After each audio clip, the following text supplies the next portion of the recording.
All right, we've learned the basics of starting from scratch and creating a document. Now we're going to look at some of the basic formatting tags that you'll find in LaTeX. So I'm going to start by opening my LaTeX editor, creating a new document, a new blank document. And first I'll put in the usual tags. Now here's where you might start thinking about creating your own template and what that template looks like so that you can have a document to start with. And we might start doing that in later lectures. But for now, I'm going to go ahead and just type the basic tags that I need for my document. It's good to do this a few times until you get practice. Document class article.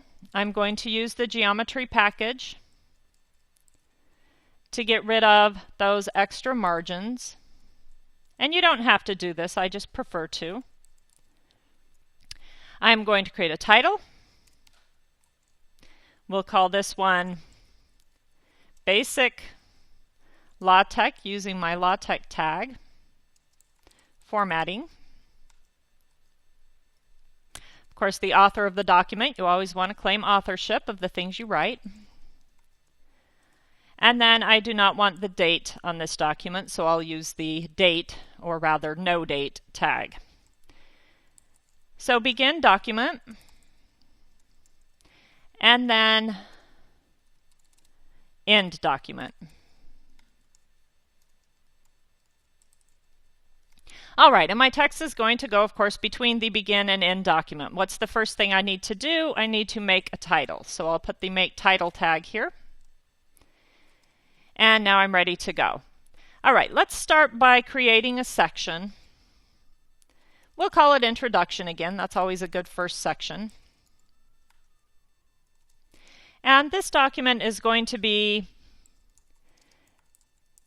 all about basic formatting tags in LaTeX. We'll create a subsection and call it Text Formatting. All right, so all of the things that you might want to do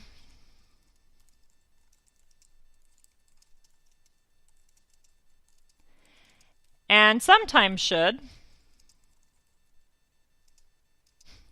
of course with an emphasis on sometimes.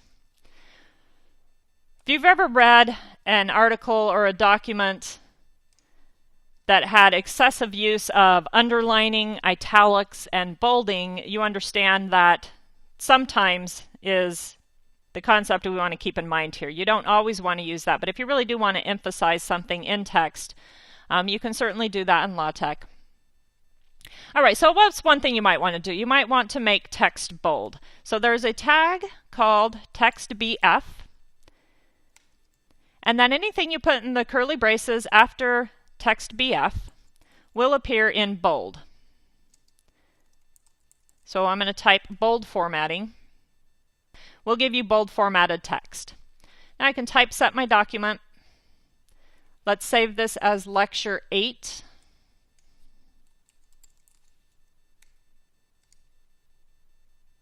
My console runs. I don't see any errors.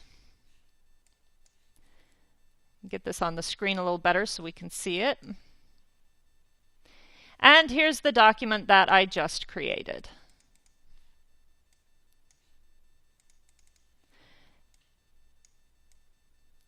So my title, my introduction, my subsection on text formatting, and then you can see that this text is formatted in bold. So that is the bold formatting tag. Notice when I'm typing that I'm putting spaces between paragraphs. By default, LaTeX will indent new paragraphs. It does not indent the first paragraph in a section, but it indents subsequent paragraphs. And you can change that to put spaces between paragraphs instead, and we saw that in one of the templates that we looked at before. But for now, let's just leave the default here and look at some more tags. To put something in italics, you use a tag called EMPH for emphasis. And then type the text you want inside the curly braces, the text you want to emphasize. While we're at it, we will look at the underline tag, which is cleverly called underline. And this text will be underlined. So let's typeset again. Always keeping an eye on the console to look for errors. And we see bold, italics, and underlined. Now, of course, anything you write after that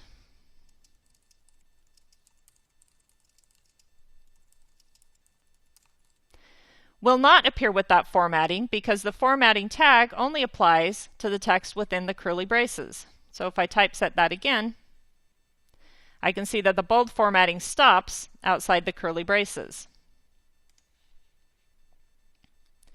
So talking about the paragraph formatting, let's create a new subsection for that. Subsection paragraph formatting.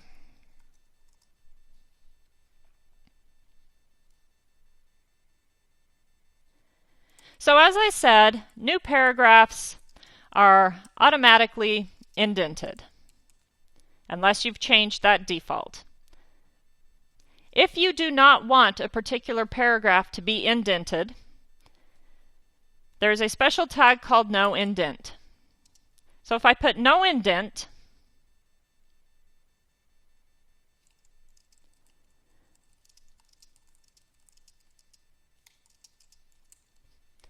now if I typeset this, I will see that my second paragraph was not indented. So if you look up at our first section, each one of these new paragraphs, bold, italics, and underline, was indented. So here, this second paragraph should have been indented, but because I used the no indent tag, that indentation didn't happen. So before we leave this basic formatting tutorial, I want to point out one of the oddities I found with LaTeX. So we'll call this section Oddities.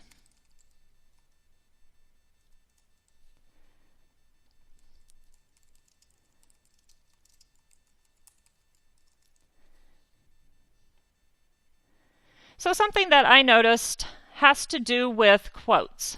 So we'll do a subsection here, sorry, not a subsection, just a subsection on, we'll say, misquoting.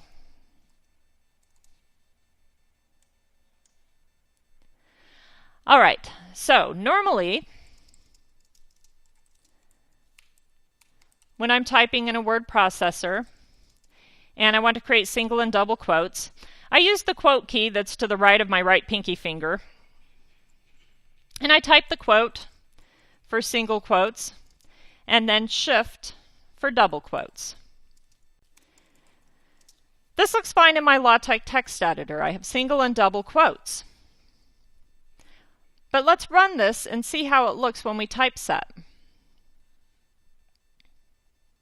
So this is very subtle, but let's zoom in and notice that it used special curly quotes, and the curls are both going the same way, whereas we want the curl on the left to go the other way for single and double quotes.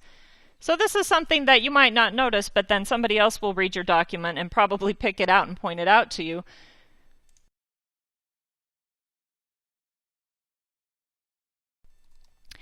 So how do we fix this? I don't want indents on these paragraphs since they're one sentence long. So what you want to use is the other quote key that's probably to the left of your 1 button or somewhere up there in the top left corner of your keyboard. So I'll emphasize other. That if you're like me, you've probably never really used. And we'll use this to fix the left-right quotation problem. So I don't want this paragraph indented either. So let's look at new single and double quotes. So for the single quote on the left side, I want to use the quote key on the left of my keyboard. See how it looks different in the text editor. And then for the right side, I want to use the quote key on the right side of my keyboard. So this looks a little funky in the text editor, but we'll see what it looks like when we typeset the document. For double quotes, you're going to type that left key twice. And then, of course, use your Shift quote key for the quotes on the right. All right, so this does look a little odd in the text editor. But remember, LaTeX is not WYSIWYG. It is not what you see is what you get. What you get is what you see after you've typeset the document. And now, my new quotes, I can see the single quotes and the double quotes have the proper left quote. So that definitely looks much better. And that's just one oddity that I discovered using LaTeX. And depending on your tech distribution, you might not have that oddity. I have worked with tech distributions where the quotes actually look quite different. So depending on your tech distribution, that may or may not have been a problem for you. But you can see just by trial and error and typesetting your document, you can see what the results are. So we'll conclude this by saying these are just a few of the basic elements in a LaTeX file. And we'll look at many more throughout the course. Making sure we have our end document tag, which I always type first to make sure that I don't forget it. Typeset my document, no errors, no warnings. And I see the PDF file that I just created. So these are just some very basic LaTeX formatting. We'll talk about more advanced formatting later and as we go along. In the next section, we're going to start looking at graphics and tables so we can make our documents really shine with some more additional multimedia type features.